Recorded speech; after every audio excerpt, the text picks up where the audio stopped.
Oh, hey guys. Today is the 20th, but almost the 21st. Yeah.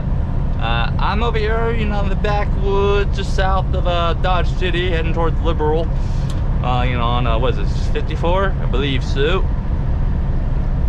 But today I figured I'd talk about a proposal that I saw from Wyoming for a grand total of $6 billion.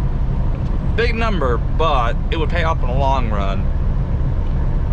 They want to move a stretch of I-80. Well, not move it, but give an alternative route, which most likely what I would foresee happening to be an alternative route. I-80 would have a goose egg shape in this area, meaning during winter, during winter with snow and high winds, trucks would be forced to take the northern route, which is the longer route, to go around it, while cars could continue to go straight. They'd add on about an extra 130 miles. But they want to move. The alternative route would go along US 30 in Wyoming, so pretty much straight north out of Laramie over to around, up to Medicine Bow, around Elk Mountain, and coming out of Walcott. Now, would that help? Well, let me just say that first, every day that stretch is shut down, an estimated $1 million in product is lost per day. Every day. Not like the product is destroyed, it's just you're losing on $1 million per day from the product that is on those trucks not being, moved at all. So yeah, it adds up. A lot of trucks go through Wyoming, a lot. I-80 is pretty much the most traveled interstate in the country. It's also the longest, if I recall correctly. So what would be the whole point of giving an alternative route? Or route, whatever the fuck, however you want to say it. Like, it's been route to me due to where I'm from, but the US 30, it is up in mountains still, but it's more in a valley area, so generally you're kind of like hugging the mountains and the passes because you're in the valley. You still deal with the same amount of winds, because you ain't getting rid of that. Oh, hello, dead coyote. But mostly it'd be headwinds due to the valley, but you're still gonna get the major. You're still gonna get the hurricane winds. You're still gonna get the 60-mile-an-hour winds. Still gonna get the snow. Not as much snow. You're still gonna get the blown snow.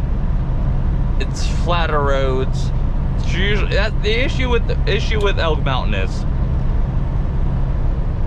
and Elk Mountain is really easy. Is the people that don't understand topography and the way, oh my god, big old word, I said it correctly, my mind didn't fuck me, and the way the winds react with terrain. Is Elk Mountain is very rolly hills, and I-80 has an average elevation of 6,200 feet in through Wyoming. That's fucking up there, right? So it tells you right there that the weather's already gonna be more severe, and more cold too. But wind, for those who don't know, will roll down hills and slow down going up hills. For example, in the trucks, right? It can squeeze between the trailer and the sleeper and come out faster. It can, that same thing, or like another truck flies by me going at a faster speed like that. He pulled me over just because, the way the wind direction is, because it's a crosswind blowing against me. So his airstream behind him that was coming off him pulled me over, and then the guys pushed me away. But I can be sucked towards another truck passing me just from his airstream. I can also, in the hills, I call these parachute winds, or they could also be called boomerang winds. There's multiple, you can call them whatever you want. Pretty much a hill on each side of the road, right? The wind will go across, hit one hill, turn around, come back. Even though you got crosswinds blowing to the right, I'm not gonna be pulled up to the right. I'm gonna be pulled to the left. Well, use it, cat. Come on, use it. There's gonna be an update on the cat coming soon. Because he did have a pretty nasty episode this morning. So now, being a Wyoming native, which we call ourselves Wyoming Knights, which is a little fucking weird. I never bought into that. Do I really think it would help? Yeah, maybe. Obviously, being an alternative route means it'd be a widened road. It's gonna be a wider road. They'd have to have parking up there because it is rural area. So I mean, they're gonna have parking. Truck stop's gonna have to go up there. I don't honestly. Crashes. There should be crashes. There should be blowovers, jackknives. Should it help the pileups? Yeah. The reason why the pileups happen and a lot of the accidents happen, I forgot to mention this. I started, but I didn't quite finish. So when you get the rolling hills, and then a couple of the rolling hills have slight curves in them, right? Fuck off, GPS. The issue is when you're going down the grades, right? A couple of those curves have bridges because they go over like creeks and all that. And those bridges is usually what gets a lot of people, like in Arlington. Arlington has this bridge and notorious for this, especially going westbound. Because you're going down about a 5% grade. It has a slight curve at the very bottom. Well, when you hit that curve and come off it, you get pretty much split slapped by the wind. Like, it is pretty much guaranteed. Most people don't understand this. They don't, a large portion of people don't understand the way wind behaves with things. So they don't ready themselves. So it catches them off guard. If you prepare for it, it doesn't happen. But also, it's very wide open. Like, Wyoming's very wide open. It's prairie based. It's very open prairie based.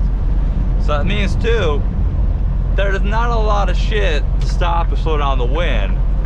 So the wind is just coming in unobstructed, and it's just being constant.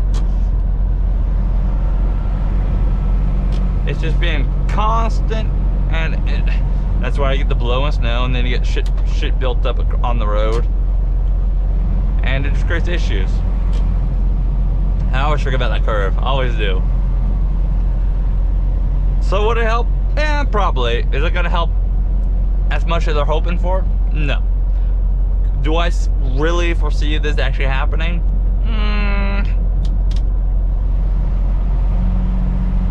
I have an alternative route which actually would help, because also if a pileup happens, let's say on like I-80 up in Oak Mountain, you could be like, okay, trucks, all traffic detour to alternative route, right?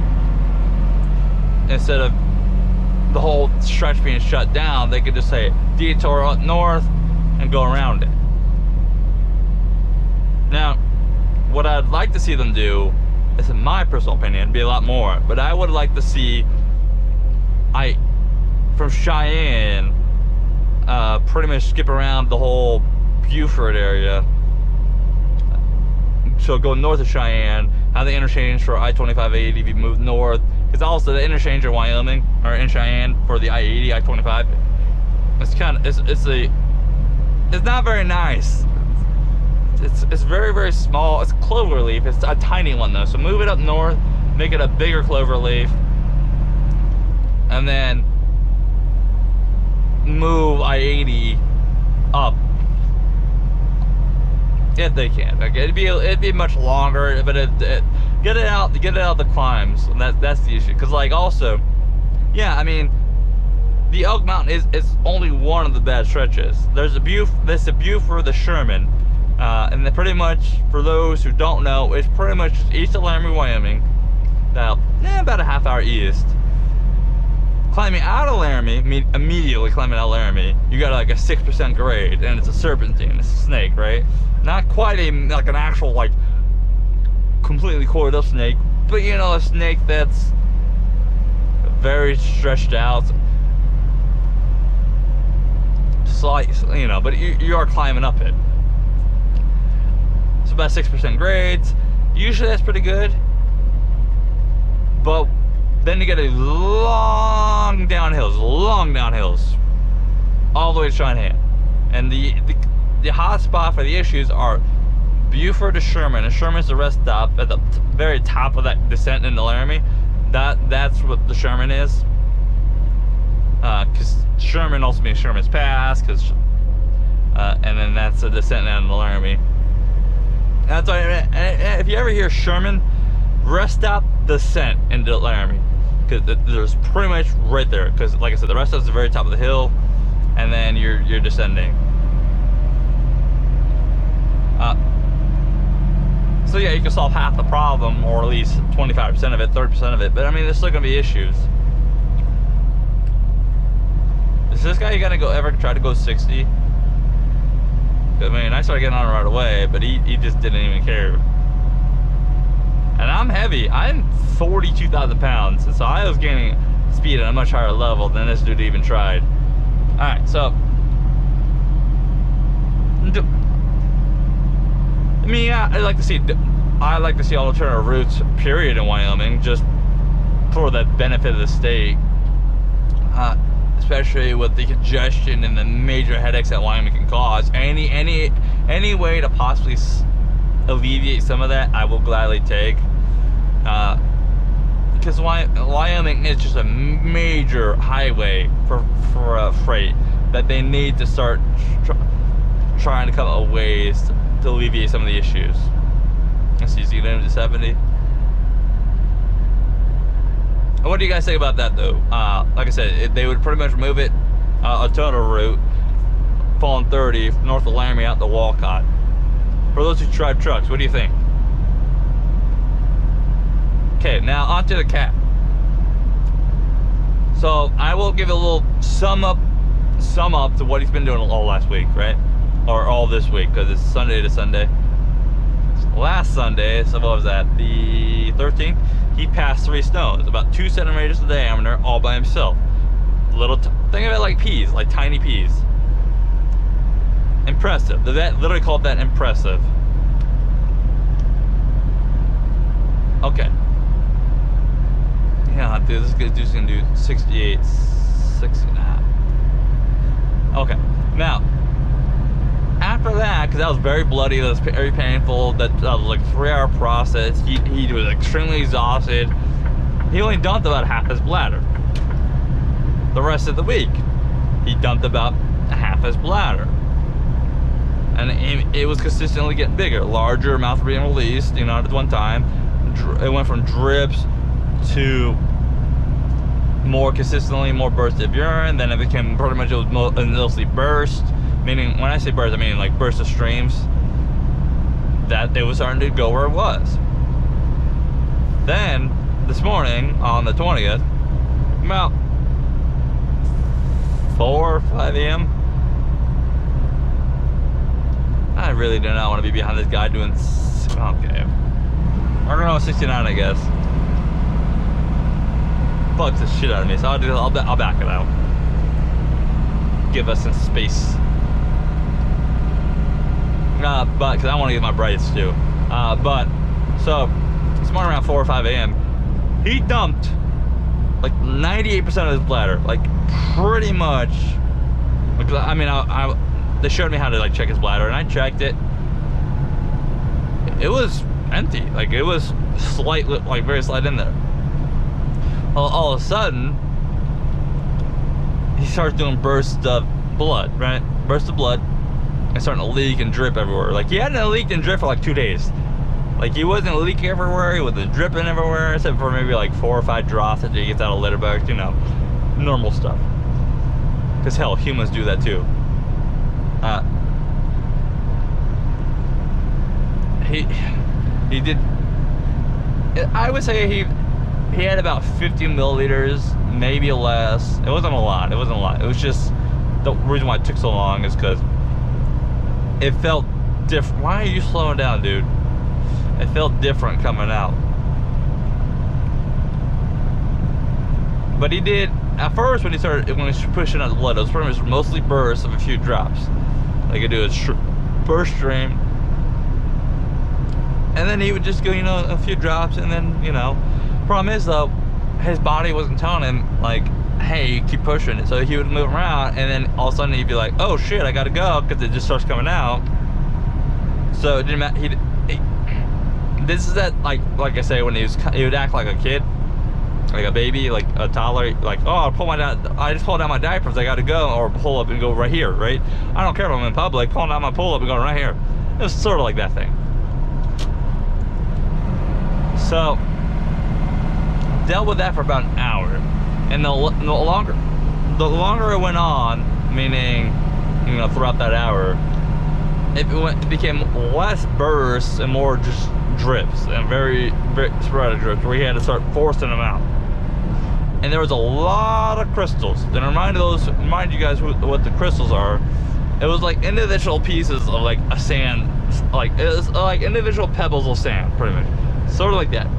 Not sharp, definitely more coarse to the touch, though. No sharp edges. You definitely, you know, you definitely feel as if sand-like.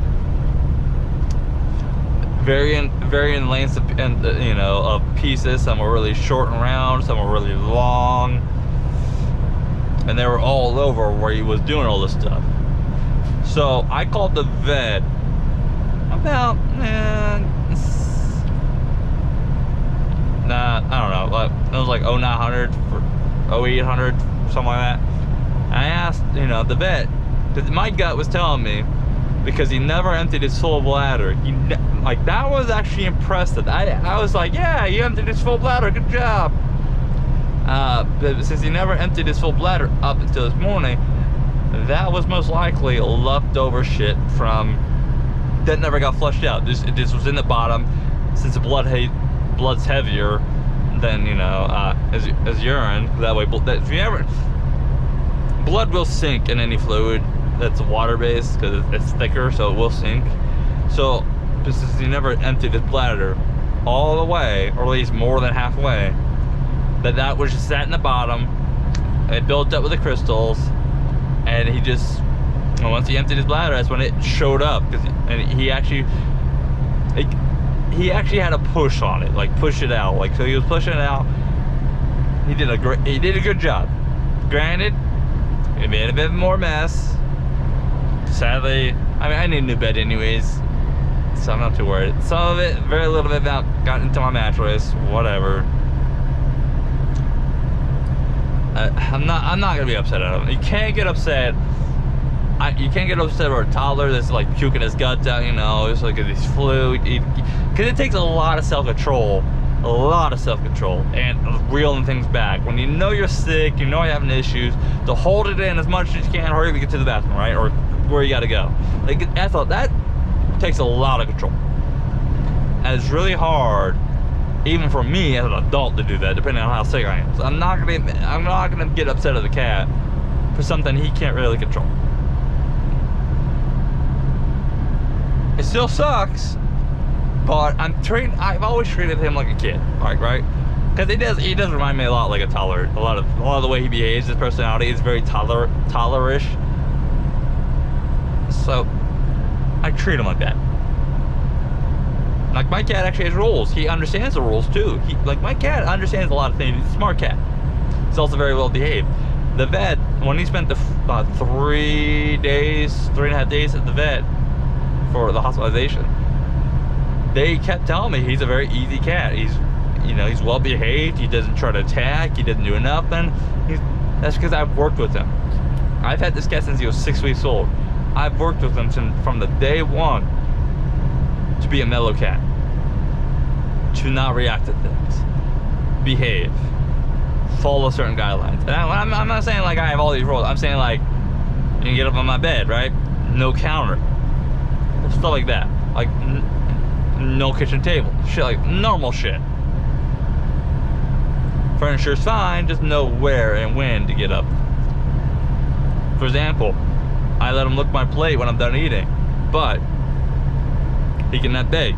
He cannot try to force his way in there. So what he'll do is he'll just lay there, because I eat on my bed, and just sit there and wait, very politely. And then when I give him the plate, well, I actually will put it out near him. Then he's like, oh, okay, now it's my turn. And then he'll check it out. and see if he wants some or not. Generally, he doesn't really care. But I mean, he's a very good cat. So this whole episode took about an hour long. I kept having to stop because I mean, he kept.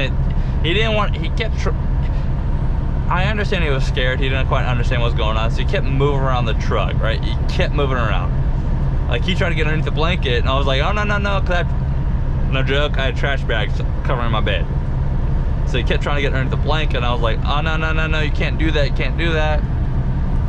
So, and yeah, kept also cleaning up the blood, too. So, it was painful for him. I could definitely tell, you know, you could tell he was not enjoying life. Ears perked sideways, you know. Eyes half, like the glare annoyed look they do. He wasn't enjoying himself. But within a couple hours of that happening, you know, I gave him a can of food when I was going to bed. Because that was still during the end of that hours. But I gave him a can of food. I knew he wanted it because when I showed him the can, I brought it to him. He rubbed on it like he likes the food. So I knew he wanted that.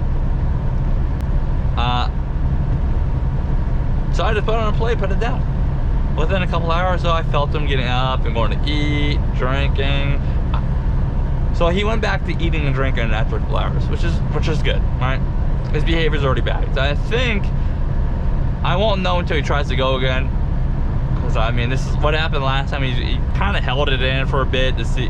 I think he kind of scared himself with the litter box. He held it in. Like he's giving me he's showing interest that he wants to go, like he wants to use it. Because he'll go look and stare down over the wall of the litter box into the litter. So I know he needs to go. I think he's just had little anxious about it right now currently. It's like, I need to, but I don't know if I want to. Because last time I was pissing blood, you know. So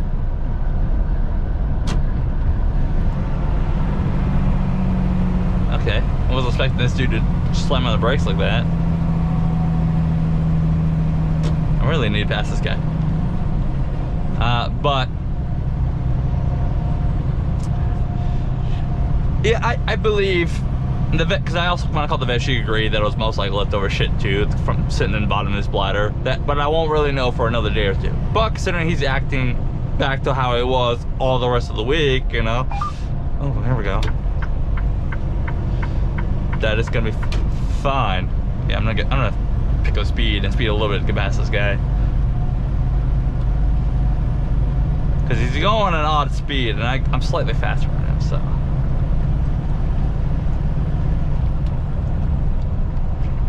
Take advantage of that.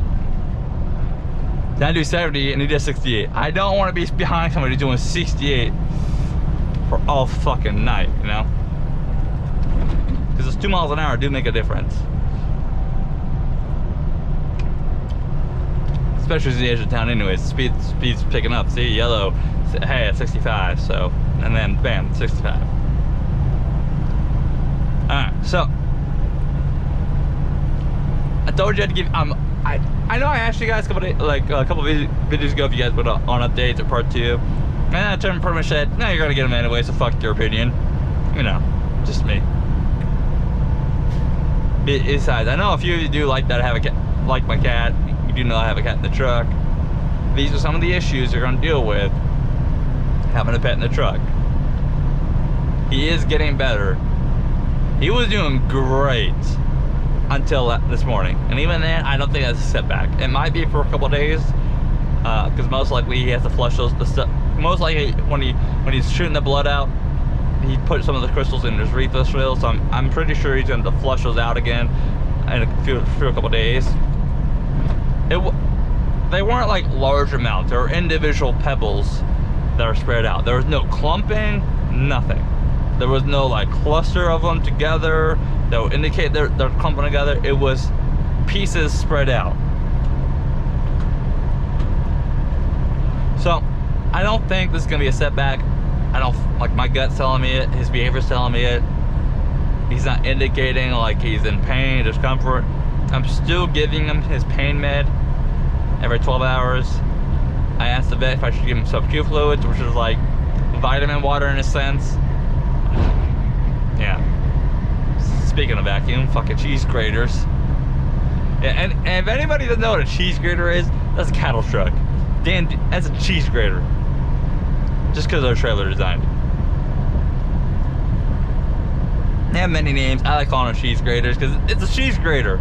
But I like cheese. I mean, of course, my fad is be like, yeah, cheese grater. But he's, I don't know. I'm not too worried about this. I was a little worried this morning about him. But when I woke up and I saw his behavior was, you know, because he was like his whole ass.